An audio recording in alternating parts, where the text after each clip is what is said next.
Yukarıda görünüş devamı, yukarıdaki şeyimizden devamı vatandaşım.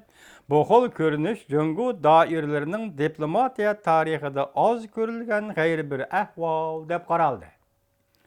Torbet aktifleri bu olturuşdan ve əməldarlarının öyrütülüşüdün gumallanıp fikir qilishdi. İki devlet rəhbərləri, yani Amerika Qoşmuş Ştatlarının prezidenti Obama ve Cungu'nun reis Xi Jinping üstel üstüde oturup iki devletinin başka əməldarları söhbət üstünün iki tərəfindən nemişki öyrütürüdü deb sual qoyuşdu. Xəbərdə göstərilişçə, Birləşmiş Dövlətlər Təşkilatının bu qatımlıq klimat özgürüş yığını yer klimat özgürüşünü tizginləş boyunca namayəndə xarakterlik xalqara kelişim imzalab 2020 yıldan keyin xalqara klimatni tizginləş boyunca orunlaştırış elib bardığan yığını.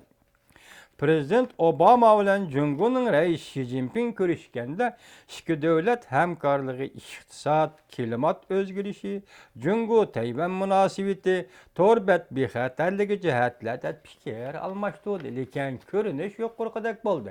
Demek söhbet üstüne koyulgan orunlukla boş duruptu. Rəhbərlər, dövlət rəhbərləri, meyli Cungu'nun, meyli Amerika'nın dövlət rəhbərləri bu qatım söhbət qatnaşqan əməldarlar üstədə olturmabdı bu səbəb nime bu yerdə? Demək, rəsmi söhbət yox. Cungu ilə Amerika Qoşmuş Ştatlarındakı rəsmi söhbət bu yıl 9-cu ayda Washington'da axırlaşdı.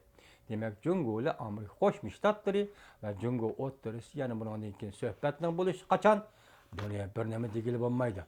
Hakikaten Amerika Cungu iki devlet diplomatik münasebet ornatkandan ta hazırgacha diplomatik münasebetler ve sorunlarda bunda görünüşünü hiç kim görmegen idi.